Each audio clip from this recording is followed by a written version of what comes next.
Welcome to another episode of the Nintendo Powercast. I'm your host, N64 Josh. It's Nintendo News Daily. It's Thursday morning. We got a lot to talk about. We're also going to dive into where are some of the first-party NSO games? Because I want to know. So I was thinking about it on my way to the gym this morning. There's maybe a few reasons certain games aren't here yet. So we'll jump into it in this episode. Before we do, remember these streams are powered by Elgato, n64josh.com/Elgato. Make sure to use code N64Josh at checkout, and Black Friday is right around the corner. So if you're in the market, you're looking for some capture cards, new lighting, mics, stream decks, all the above. The prompter, even, it's one of my favorite tools, honestly. They're going to be, well, I can't say what, but up to 30% off certain items. So n64josh.com/Elgato for Black Friday. The other thing I want to mention is my holiday shopping guide for Switch owners or Nintendo gamers. n64josh.com/Amazon will take you right there, and that includes all of the Black Friday deals. So there you go. Go and check it out, n64josh.com/Amazon. Let's get into the news. We're starting with Fortnite. Looking at my from Nintendo Life here, it says Fortnite's latest trailer is an unsettling realization of its crossover ambitions. And I saw this trailer this morning, and it's like there's giant monsters, like a giant tentacle, and then all of a sudden you see Godzilla, King Kong, a giant Homer in his undies, and throwing donuts, and it's like, what is going on here? It's like watching a scene out of Ready Player One, and I'm here for it. I'm absolutely loving it. They have the event happening on the 29th at 2 p.m. Eastern, I believe. And so let's take a look at the article here. It says Fortnite has seemingly become the go-to place for crossovers, with everyone from Solid Snake to Mariah Carey making an appearance in the online game. Its latest trailer teases the Chapter 6 final event, and it's an unsettling realization of its crossover ambitions, showcasing, like I said, Godzilla, King Kong, Homer Simpson, and Kill Bill's The Bride.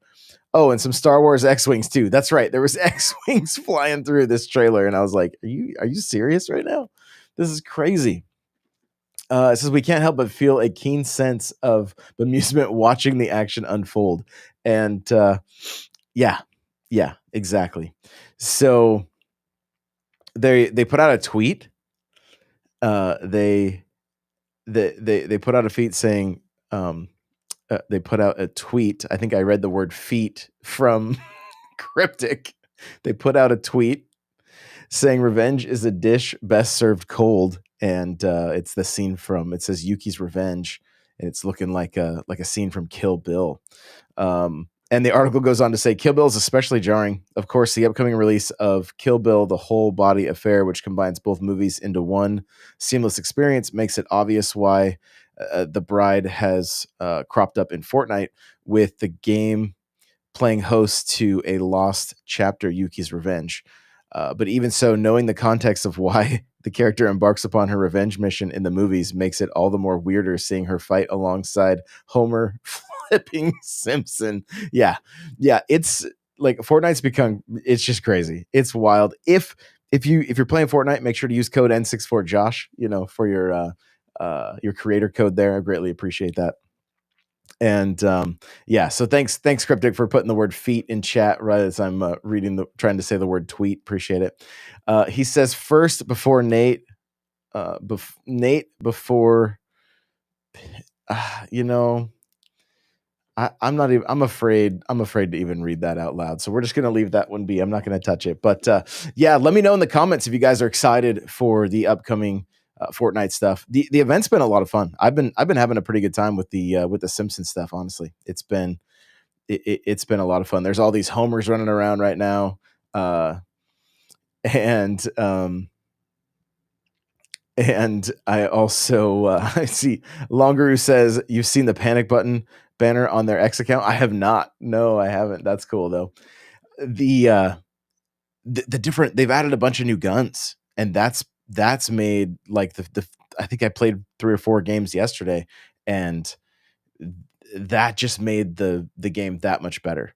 Like I don't know. It's just it's such a fun game. I don't know how they did it, how they keep us coming back, but they do, and I am here for it. So nextly, this is interesting, and I'm curious about people's thoughts on this. So, Final Fantasy VII Remake integrates file size on Switch 2 is making us sweat. This is from my Nintendo or from Nintendo Life here. It says this literally can't fit on a cartridge. This is a bit crazy, you guys. This is I'll just read the tweet or the feed. It says correction to Final Fantasy VII Remake integrated storage requirements on Switch 2. Standard edition 90 to 95 gigs, limited early purchase edition and limited early purchase digital deluxe editions 93.8 to 99 gigs. The My Nintendo pages will be updated soon. So now we're in scenarios where the entire game won't even fit. Now this isn't anything new. Go back to the WWE game on the Switch, the first one that came out, horrible, but it had a pretty massive update that you had to download alongside the game. So so my question is that something that's possible? Is it possible for them to fill the game card and then have us update the rest so that we could save some space? You know, I believe these are also the same. I believe it was Square that was saying the games run slower off the card. And so I don't know all the logistics and the tech and how it all works, right? Like I don't. I'm just a guy with a microphone talking about video games for the fun of it. But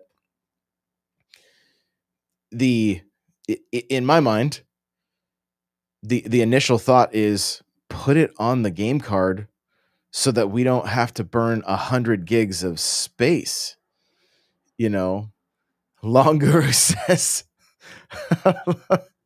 Longura says I wouldn't mind paying 80 for 2 cartridge pack. So they put two cartridges in the same box. That's an interesting that's an interesting thought. Back in the day we used to have like multiple discs for games, so that's kind of crazy.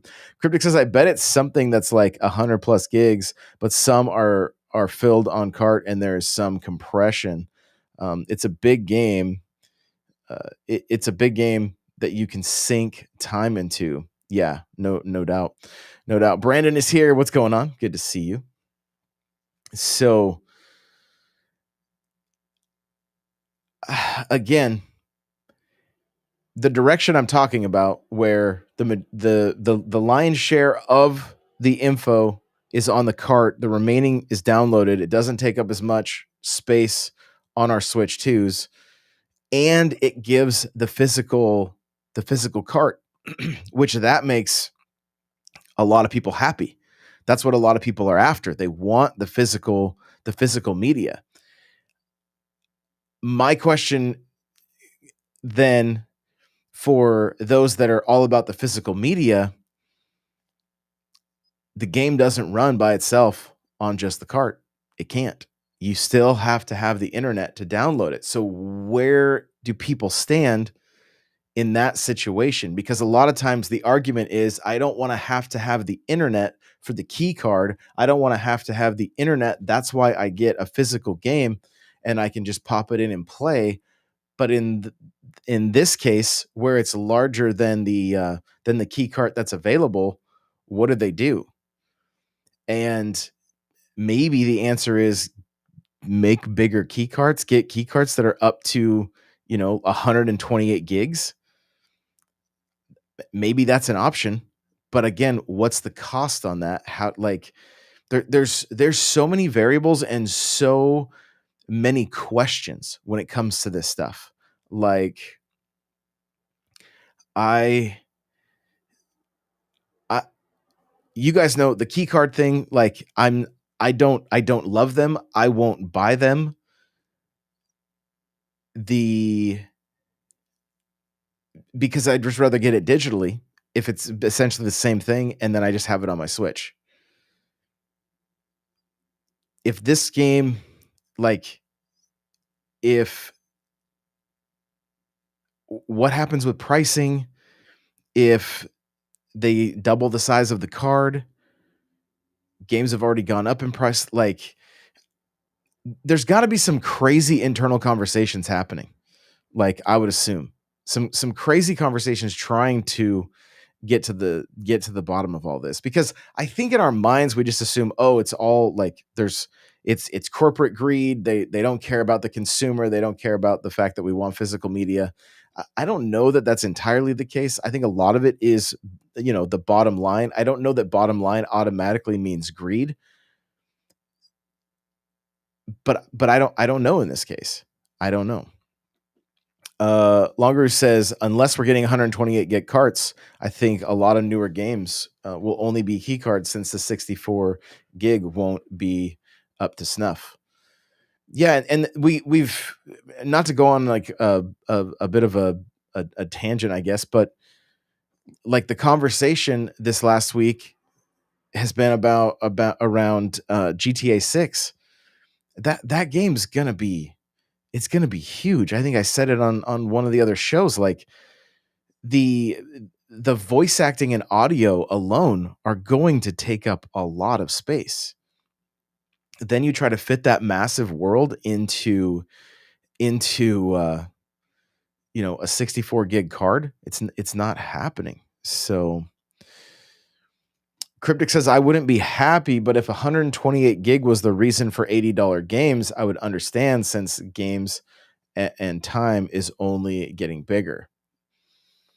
Yeah, and maybe like it the conversation becomes more complicated, right? Because now we can have stuff physical, but it's going to potentially cost more. But it's also costing us more to buy SD Express if we want to try to keep the majority of our games on our console at all times. That reality is kind of going away. I mean, you're talking about if you have a terabyte card, essentially 12 games the size of Final Fantasy, and your card is full. That's it. And I mean, this is a conversation that I remember having way back in the early talks of the Switch 2, and is it going to be able to hold up to actual, like modern third-party games and whatnot? It Storage is a factor. Storage is a factor. And looking at that, like what I foresee happening is, as we're seeing these games get bigger, upon, give it a year or two, we see an OLED Switch 2 that is possibly a terabyte of space, or at least a half a terabyte, doubling what it is now, maybe more. And yeah, and Cryptic says this is all pre Call of Duty. So there's it seems like the better up, and I don't even know if it's a possibility. That's the other thing. Like you got to take all of this with a grain of salt. We assume 128 gig card would be possible. A 256 card game cart would be possible. I don't know. I don't know the ins and outs. So I don't know. I don't even know if it is. I assume it would be, but again, I don't know. Longarus says, since the standard for a lot of SSD is 1 terabyte, I bet GTA 6 is at least around 700 gigs, since since any more will be a storage issue for a PS5. Yo, if GTA 6 is 700 gigs, I mean, Call of Duty was getting crazy when you'd put everything on your system, and you would have like 200 and like it'd be like 250 gigs. 700 would be insane. It would be insane. Now, maybe for a PS5 Pro, where you're talking about all of the different texture packs and things like that, maybe it does start to get pretty crazy. But at that point, you're talking about having one game essentially on your system. Now, that game will probably, I would assume, some be on disc, but there's plenty of people that have gone full digital. So, and again, that's just an assumption. I don't know how they will handle it. So Joey says, "What? Wait, what I missed? Smash Melee is on NSO? No, it's not, and that's what our main topic is going to be. Why we're missing some of these first party Nintendo games. So we'll be chatting about that in just a bit. Moving on with the news. It's kind of fun. Sakurai is keen to live an unassuming life despite his fame and prestige. He says it's best just to play games instead of looking at who made them. And there's a quote here. We're still looking at my NintendoLife.com. It says, I think I've always wanted to live an unassuming life. I try my best to communicate my work to others, but I refrain from trying to promote myself. Becoming a laughingstock on the internet would be problematic. That's why I frequently turn down requests for interviews. I think it's best if people just play games instead of looking at who made them. He's such a cool guy, though.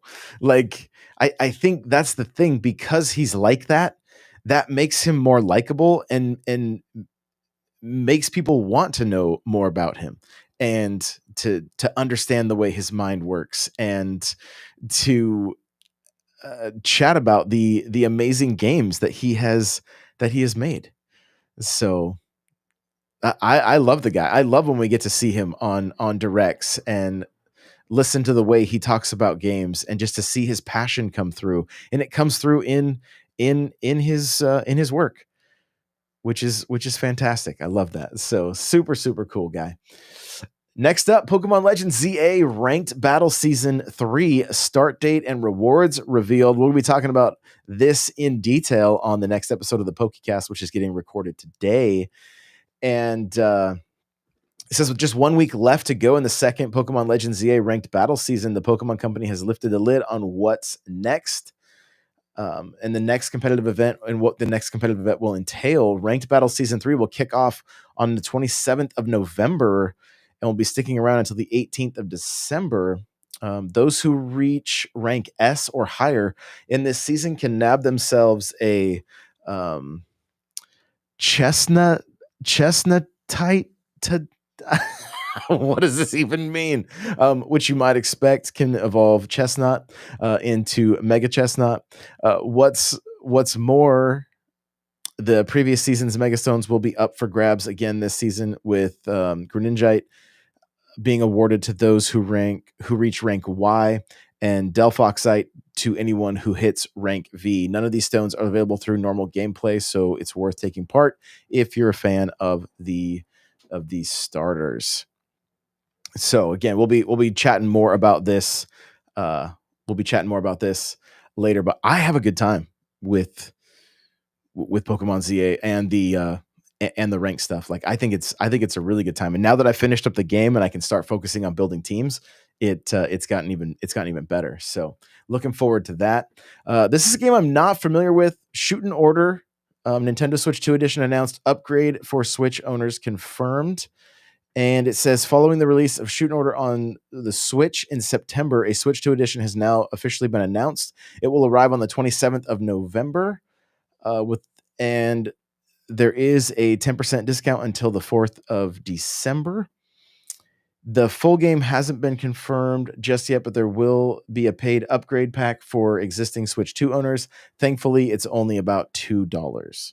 So there you go. This is I'm just gonna watch a quick, just briefly watch the trailer here, and just to see what this game is about. It's looking like an RPG of some kind. A little bit of maybe even like a little bit of murder mystery stuff, kind of like Ace, or what's it? Ace Attorney is it's kind of giving me those vibes. So I don't. It's not a series I'm familiar with whatsoever, but it is going to be going up to 60 and 120 both docked and portable on Switch too. So that's really cool. Really cool. So let's see. I want to grab some chats here. Cryptic says, I don't agree there. Not everything is negativity. I want to know who makes games so we can celebrate the devs as well. Oh yeah, talking about Sakurai, and get excited with their great starts and with when their great game starts working on something new. Yes. Yeah. Brandon says, I still have not tried any of the Pokemon ZA Online ranked stuff. I finished the storyline last night. So good. Oh, Jasmine finished last night too. So I love that. Yeah. Yeah. You should jump in, Brandon. And we're doing guides. Nico and I talking about which teams to use, ways to improve at that game. And you want to make sure you can get those the Mega Stones, because you can't get them any other way. So even if you just play it casually, you can still unlock them. So I recommend jumping in. All right. Well, this was kind of cool to find out a bit of a bit of news from. Wait, this isn't what. See the panic button. Oh, okay. This is what I thought longer was talking about Fortnite's banner, but it's actually the whole panic button thing is you've seen that panic button banner on their X account.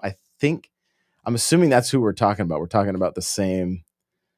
I'm gonna check their account right now. I'm literally looking at it. Yes.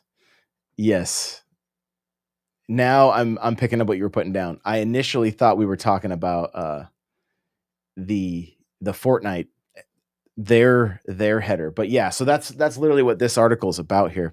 So Switch port specialist Panic Button revealed it helped upgrade multiple first party games for Switch too. They say Nintendo asked us to help, and they put out this tweet yesterday, which I saw and was like, hey, that's cool. I wonder what else they're working on.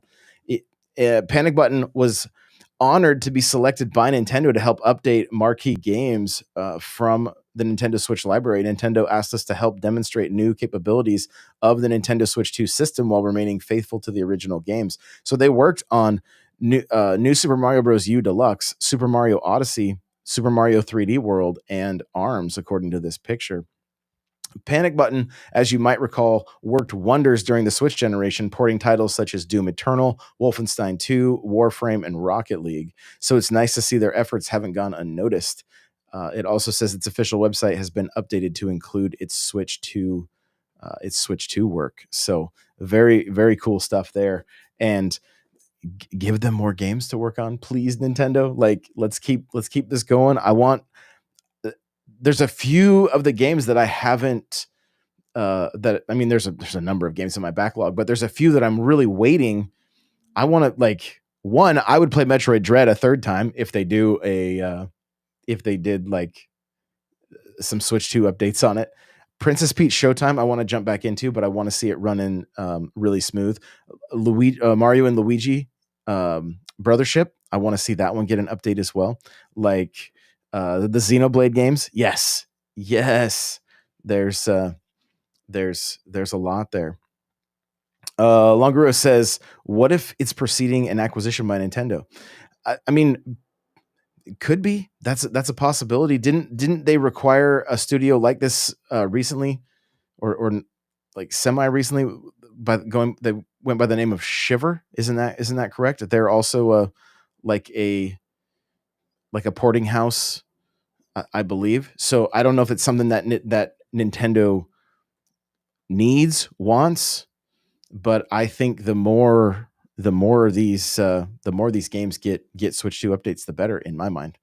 Maybe I'm a bit selfish, but I would love to be able to play some of these at 60, 120, that kind of stuff. I love that kind of thing. Like watching the gameplay footage for Prime 4. Like I can't wait to play it in 120. I'm very, very excited about that. So, last little bit of headline here. Our last headline reminder: Sonic Racing Crossworld SpongeBob SquarePants DLC is now available. So, if you want to race as SpongeBob and Patrick in what looks like a Krabby Patty mobile. You're able to do that now in Sonic Racing Cross Worlds. The funniest tweet that I saw was Shadow sitting in a cheeseburger, and it said, "This is modern racing," something along those lines. I I thought it was hilarious. So, um, let's see.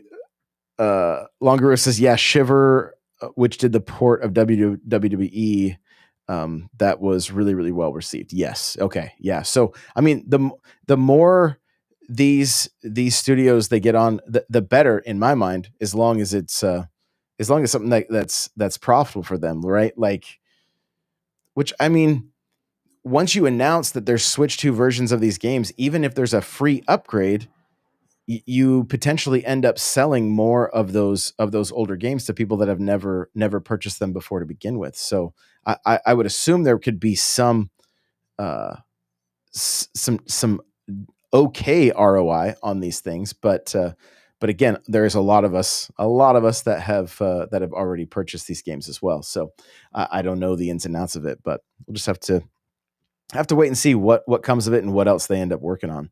Well, let's talk about our main topic, which is where are some of these first party games on NSO?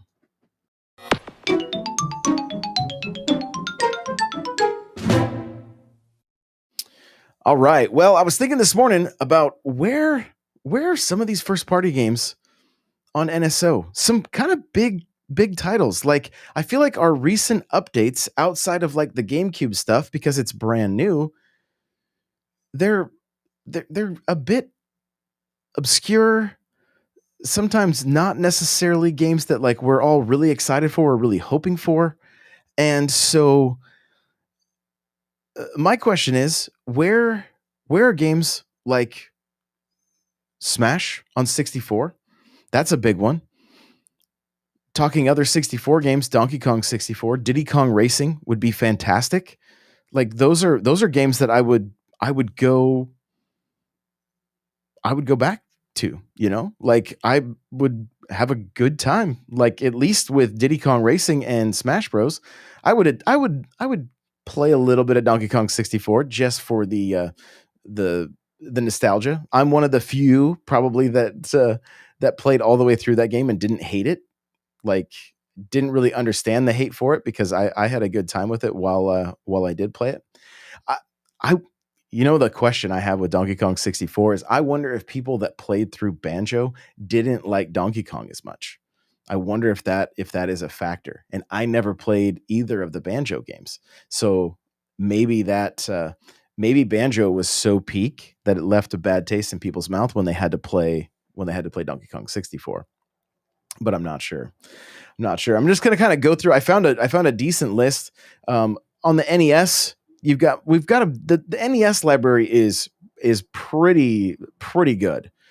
What I would love to see them do is start adding some light gun games and either release a light gun peripheral or or something that we could put the Joy-Con in, or worst case scenario, we just have a reticle and we point the Joy-Con at the screen. I would be totally down with that. But I think being able to play games like Duck Hunt and Hogan's Alley, a handful of those other light gun games, I think would be a lot of fun. And so I would love to see that. And speaking of light gun games, you could even get into like the Super Scope. And I don't know how they would handle it exactly as far as that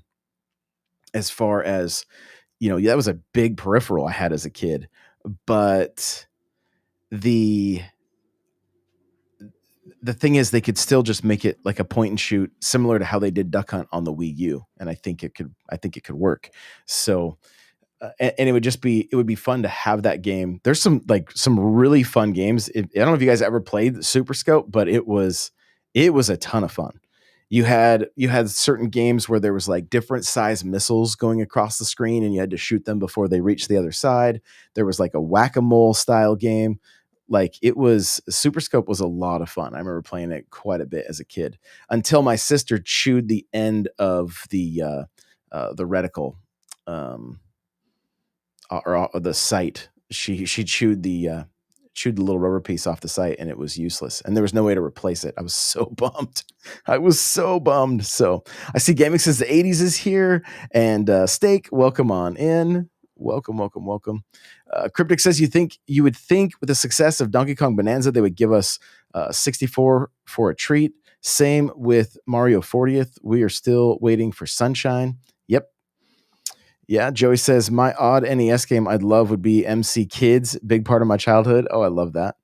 Love that. Gaming since the 80s says, did you know that Donkey Kong Country 2 celebrates its 30th anniversary today and Banjo-Tooie celebrates its 25th? That's amazing.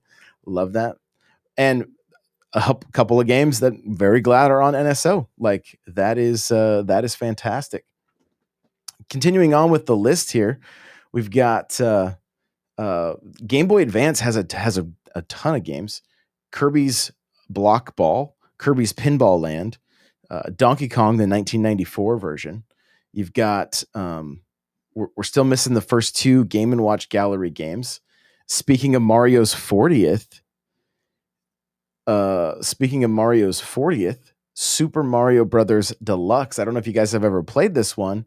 It's a Game Boy Color game that puts an overworld into the Super Mario games, kind of similar to Super Mario World, which was kind of a fun addition. Like I remember when I played that for the first time, and I ended up getting it in like a box from a garage sale, and I popped it in, and I was like, "Oh, this is kind of charming." There's a bit more love in Super Mario Brothers Deluxe, so liked that. You've got Wario Land and Wario Land 2, and then Mole Mania could be another one.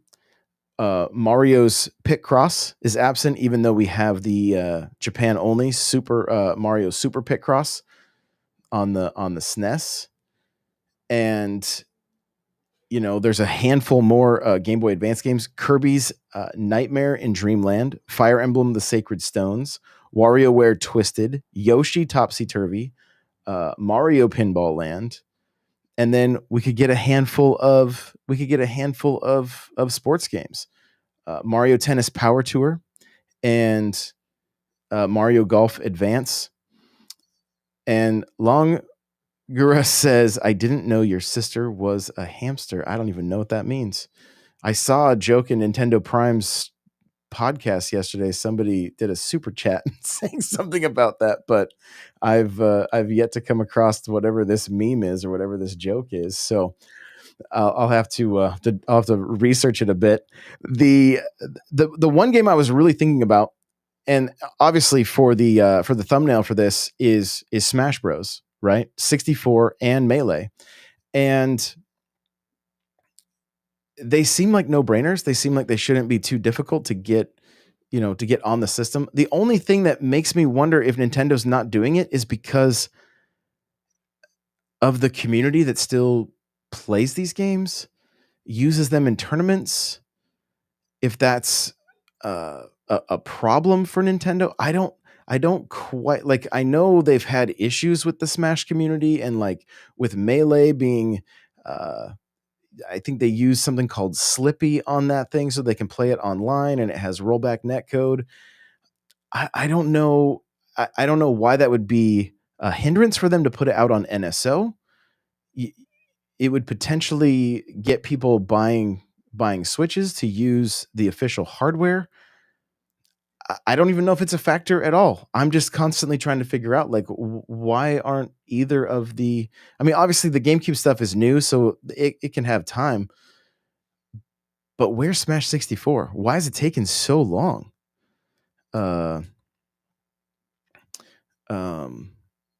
It just really makes me wonder what's going on there. Now, the games that have had no issue getting onto NSO are Mario Kart, but the next big one to hit NSO would be Double Dash. And on the surface, you might think, "Oh, what's the big deal? It's just another 4-player Mario Kart game." But it's not. It's up to 16 players. So that may take a bit more work if they include the LAN stuff. You can play that game. I believe the way it works is there's 8 racers, but you have one person drive and one person control items. So you can do up to 16 people via LAN. Now that would be a ton of fun, and I would be all about it if we could actually get to experience. Because that's not something that a lot of people got to experience. So if they are working on that, I'll give Double Dash a pass if when it finally drops, we can do 16 players. Don't know if it'll be a possibility or not, if they'll incorporate that in, if it's even possible. I don't know. But I would definitely love to be able to play 16 players and online. I think it'd be so great. So great. So I'm going to grab a couple comments here. Joey says, do you think Smash 64 or Melee would turn away sales from Smash Ultimate? I don't think so. I feel like it would just be more of a nostalgia pull to get people to sign up for NSO, in my mind anyway. Steak says they need to add Pokemon games, main series. I don't know why they won't. They had them on 3DS Shop and GameCube games that we know are coming. Yep. There's at the very least, fill it up with all the non-mainline games. I think everybody would love the mainline games, but I don't know that Pokemon makes any money from that, from like the NSO subscriptions. So we may end up seeing like a collection come the 40th or the 30th anniversary of Pokemon this year or next year. So maybe maybe we see some kind of a collection then. Like that's the only thing that I can think is it's just a money thing. We had those games on 3DS because you were able to purchase them. So I assume that's why we don't see them on NSO. I would love to see all of them, from the Game Boy to the GBA, all of the above. Those mainline games would be great, and being able to battle with them. At the same time, if they do a collection and they do some things to kind of, improve that experience, maybe some quality of life things, making online battling a thing that was similar to the with the Game Boy Link cable, then I'm here for that as well. Like, I think it would be great. But I am with you. I want as much Pokemon on NSO as we can get. So that is going to do it for today's episode, guys. Thank you so much. If you are watching on YouTube, make sure to hit that subscribe button and that like button. I really do appreciate it. If you're listening on Spotify or Apple, make sure to leave a review and follow on Spotify. That really helps push the show in front of new people. So appreciate you guys so very much. And remember, as always, play it loud.